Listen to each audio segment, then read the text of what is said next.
Ces gens-là savaient déjà que nous étions des étrangers. Qu'est-ce qu'ils ont fait? Donc, ils se communiquaient en leur patois.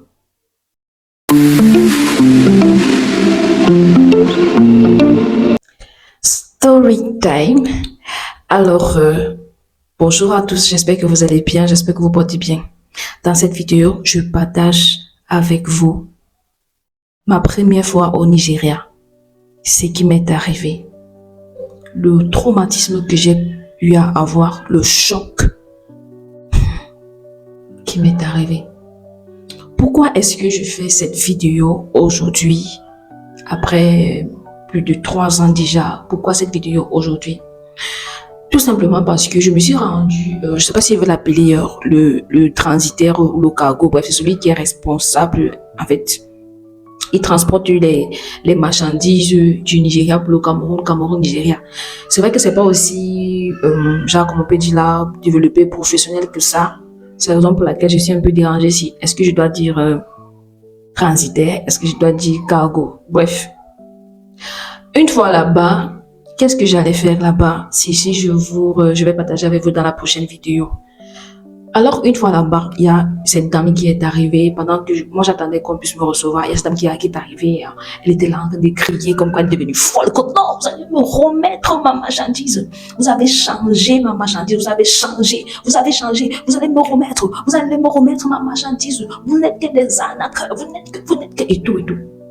On ne pouvait pas du tout l'arrêter. On ne pouvait pas du tout la consoler. Elle disait mal, oh, l'argent des gens. Oh, la cotisation. Qu'est-ce que je vais faire? Je vais commencer par où?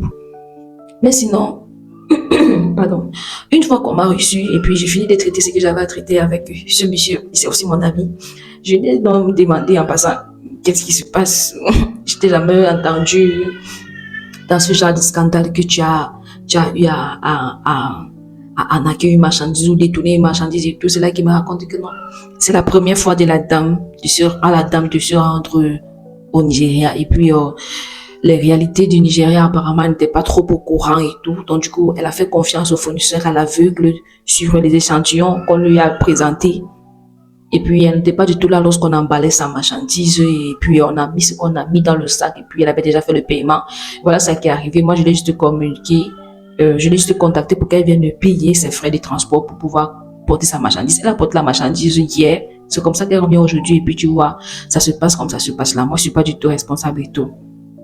J'avais mal. Et puis là, pourquoi? Parce que je me suis rappelé de ce qui m'était arrivé. J'ai senti la douleur de la dame. Je me suis rappelé. Il y avait de quoi elle devait pleurer, elle devait devenir folle parce que c'était pas quand même une petite cargaison, hein. C'était une marchandise d'une tonne. Et puis lorsqu'elle parlait, le montant qu'elle sortait, qu'elle a dépensé là, comme elle n'a pas pu avoir arrêt cardiaque là-bas, là, je ne sais pas si elle va encore avoir arrêt cardiaque un jour. Bref, dans cette vidéo, je vous raconte donc mon histoire. Eh Dieu! Avant d'entrer dans la profondeur de mon histoire, vous devez déjà d'abord comprendre que, oui, c'est vrai que la vidéo précédente que j'ai eu à faire, je vous parlais des 15 choses que vous devez considérer, vraiment considérer avant de vous rendre au Nigeria. Prenez cela vraiment au sérieux. Prenez cela vraiment au sérieux. Ça va beaucoup vous aider. Je dis beaucoup vous aider. Merci déjà à ceux qui se sont abonnés grâce à cette vidéo-là. Que le Seigneur vous bénisse. Merci pour toute la force que vous donnez à YouTube Swim. C'est grâce à vous qu'on grandit. C'est grâce à vous que je suis poussée encore à faire des vidéos ainsi. Donc, ce que je voulais dire, c'est ceci. Comprenons que c'est pas parce qu'on a eu à avoir le capital, c'est pas parce qu'on a pu avoir le billet d'avion et puis qu'on s'est rendu au Nigeria, on est arrivé sain et sauf et tout, gloire à Dieu pour le bon voyage, que la garantie que non, on est devenu riche là et là. Non, c'est pas du tout ça. C'est pour ça que je dis toujours que des personnes qui vous passent souvent de certaines informations, checkez les vies et rassurez-vous que ce qu'ils disent, c'est ce qu'ils font. Ce qu'ils disent, c'est ça qu'ils vivent en fait. Pourquoi est-ce que je dis ça? Écoutez très bien ce que je suis en train de partager avec vous, s'il vous plaît.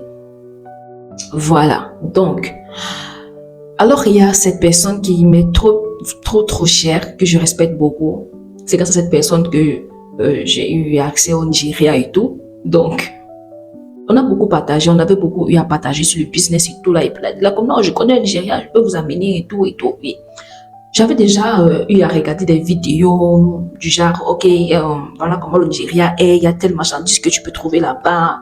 Si tu fais dans tel domaine, voilà comment est-ce que tu peux t'en sortir et tout. Donc, d'une manière ou d'une autre, j'avais déjà genre une petite connaissance en moi. Donc, voilà. Donc, moi, je me disais là que, ok, ce qui me manquait juste, c'est de connaître la route pour pouvoir arriver là-bas. Une fois que je suis arrivé là-bas, je me rends sur les marchés. Je vais connaître ce que je veux. Voilà. Donc, c'est comme ça que, ok, on s'organise un temps, on dit qu'on va arriver au Nigeria, on s'organise. Première fois au Nigeria, les amis, bien aimés, je suis partie par la mer. La mer, ce n'est pas que tu entres dans le bateau, c'est la pirogue.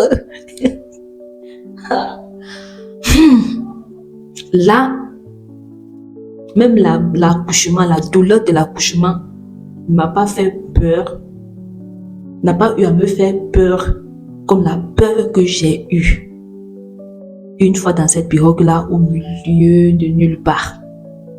Au milieu de nulle part. J'ai confessé même à Dieu, même les péchés même que je ne connaissais même pas, que Seigneur, pardonne-moi seulement. Oh. Tu sais pourquoi il s'entre dans la part, protège seulement. Je vous assure. Donc, ces chemins faisant, quand on s'est déjà engagé, et puis on est arrivé là-bas au Nigeria, que on veut se changer là. D'abord, il y a eu beaucoup de surprises sur la route là, parce qu'on n'avait pas connaissance, il fallait dépenser. Comme je l'ai dit tantôt, c'est une fois qu'on arrive là-bas maintenant que lui nous fait comprendre que ça faisait longtemps il n'était plus venu au Nigeria. Donc du coup, il est aussi un peu comme nous quoi.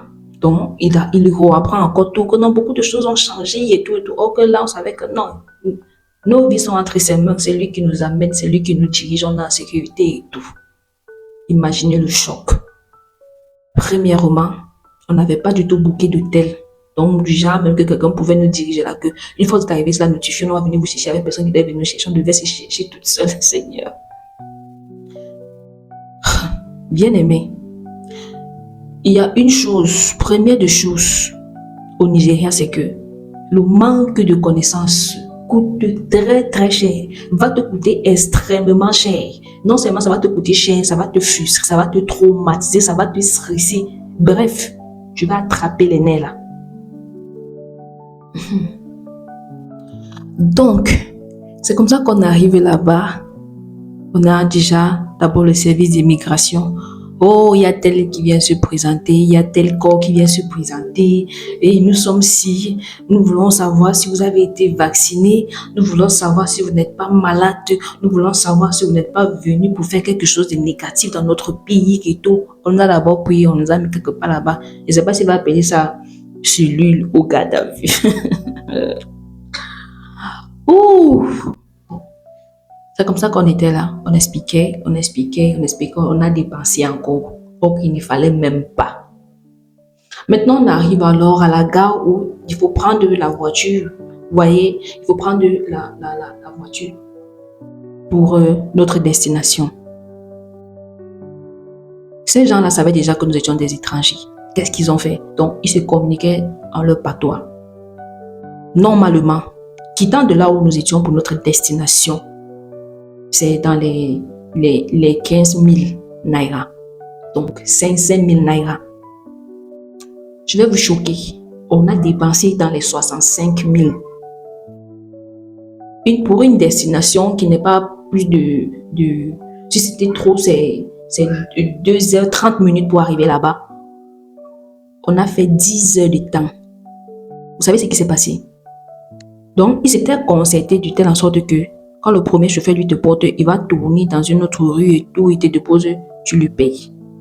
Et puis le prochain chauffeur, il est garé là-bas, il appelle la prochaine destination. Et puis celui qui vous a porté, ça va dire là que mais vous avez de la chance, la grâce de Dieu est vraiment avec vous.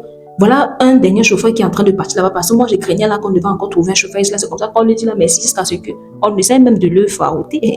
Non, il nous a fait du bien. Ok, les gars, ils étaient sucrés, ils étaient contents parce que grâce à nous, ils ont fait la recette de leur journée le matin avant midi, quoi.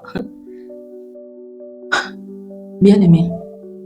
À un moment donné, je n'en pouvais plus. Je me suis mise à pleurer. Je ne savais même plus quoi faire. Et même cette personne qui nous a menés au Nigeria, lui-même aussi, c'était coupable. Était la sorte qui disait là que non, ça va. Ici, maintenant, laissez, je vais payer, c'est de ma faute, et tout, et tout, et tout, et tout. C'était pas du tout évident.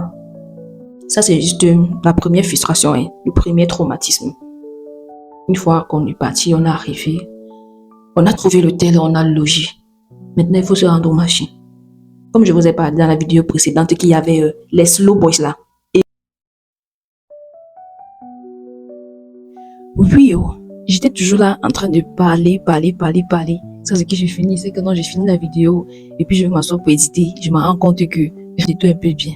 Mais parce que je dois finir la vidéo là, je suis obligée de revenir. Donc, vous voyez, le background qui n'est plus la même, qui n'est plus pareil à celle de la première partie de cette vidéo. En tout cas, comme c'est pas quelque chose que comment dirais-je, c'est pas quelque chose que j'étais en train de lire quelque part, vu que c'est la réalité de mon vécu, ça ne va pas du tout me déranger de reprendre, mais c'est un peu fatigant. En tout cas, allons-y. Là, j'étais sur le point des slow boys. J'étais en train de dire de faire très attention aux slow boys. Les slow boys, comme je l'ai dit dans la vidéo précédente, ce sont ces gars-là qui sont en bordure de route sur les marchés. Je ne sais pas trop comment est-ce que ces gens-là ils font, mais j'ai l'impression comme quelque chose comme les mains sur eux, que lorsque ils te touchent avec leurs produits, par exemple un gloss comme celui-ci, ils te disent là que il faut acheter le gloss là. Une fois que tu as touché le gloss là, tu es comme envoûté, détourné, tu veux seulement aller chercher à prendre ça à tout prix, à tout prix. Il faut les éviter le maximum possible. L'autre traumatisme que j'ai eu à vivre, c'est avec le fournisseur. Je me dis que, oui, ce qu'on a réalisé, puisque nous étions 3, ce qu'on a réalisé, on s'est rendu compte et on a conclu. C'était que c'était très facile pour ces vendeurs de détecter que nous étions des étrangers parce que, oui, je dois toujours contrôler qui s'est allumé parce que j'ai un peu chargé. Donc, l'une des choses qui faisait en sorte que ces vendeurs puissent détecter que nous sommes des étrangers, c'était le fait que on était habillés différemment d'eux. On avait porté des tennis, non? Des jeans et puis des hauts chics là avec les jaquettes en cuir et tout là. Je suis aussi avec les bébés.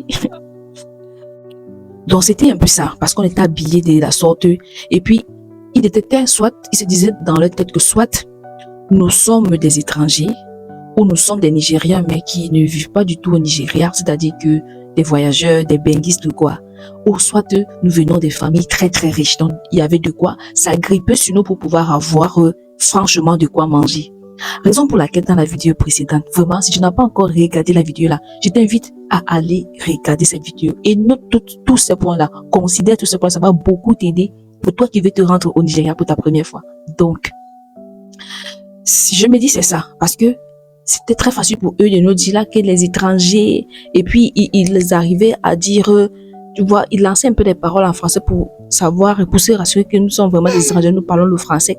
Bonjour, toi veux quoi? Moi je fais bon produit à te proposer et tout, vous voyez un peu. Donc c'était facile pour eux. Et puis les prix maintenant qu'ils nous donnaient, c'était les ça dit que comparé à la 3e fois que nous sommes partis, les prix que nous ont donnés à la première fois, les prix qu'ils nous ont donnés la première fois quand nous sommes entrés sur le marché étaient 5 fois le prix que nous avons eu à acheter nos produits lors de notre 3e voyage. Donc vous pouvez un peu imaginer. Habillez-vous ça dit que aussi simple que possible. Maintenant, une fois même qu'il t'a présenté le fournisseur, t'a présenté le produit là, et t'a dit que non, c'est ci et tout là comme ça. Même si tu as déjà fait, c'est-à-dire que tu as déjà eu à faire la transaction financière, n'accepte pas qu'il reste derrière emballer ta marchandise. Faut pas accepter ça. Faut pas du tout accepter. Hello. Faut pas du tout accepter ça.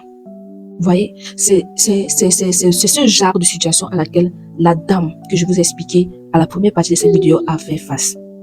Donc, elle a fait confiance à l'aveugle au fournisseur qui reste derrière emballer sa marchandise. La plupart du temps, c'est qu'ils font sur quoi? C'est qu'il t'a présenté ceci et puis tu dis là que non, tu veux la couleur rose là où tu veux ça uniquement couleur rouge, tu veux peut-être 5000 pièces. Il va rester derrière emballé là. Ce qui se passe, c'est qu'il va rester, il entre dans son magasin. Il va chercher les couleurs là qui ont eu à traîner chez lui, qui ne sont pas du tout sorties. Il va mélanger avec ça et puis il va emballer.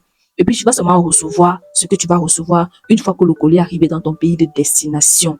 Donc, faites très attention. Il y a eux, et puis il y a ces gars-là qui viennent pour emballer ta marchandise là.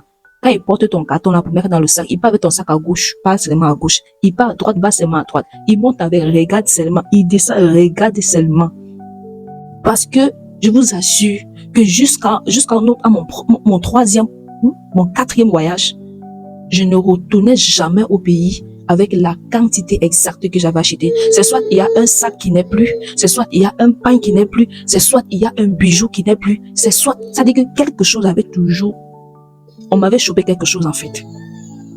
Donc voilà un peu en quelque sorte d'une manière grosso modo ce que j'ai eu à traverser. Je ne vais pas vous dire que c'était... Aujourd'hui, je partage avec vous, avec tout le sourire sur le visage, avec toute la tranquillité du monde et tout. Mais cette période-là était vraiment une période traumatisante. J'avais les émotions qui étaient mélangées. Et il y a même un voyage à laquelle j'ai effectué étant enceinte. Vous pouvez un peu imaginer le stress et tout ce qu'il y avait avec. C'était pas du tout évident. Faites très très attention. Donc, est-ce que cela m'a empêché de toujours m'y rendre là-bas pour faire les achats de mes clients? Non. Est-ce que cela m'a empêché de continuer dans le business? Non. Comme on dit toujours, c'est en forgeant qu'on devient forgeron. Donc, faut pas avoir peur d'affronter la réalité. Oui, c'est très beau ce qu'on va raconter. Le Nigeria, c'est la mine d'or. Le Nigeria, c'est ci et tout. Mais il y a les réalités. Tu ne peux pas échapper à ces réalités-là. Mais le simple fait que tu as déjà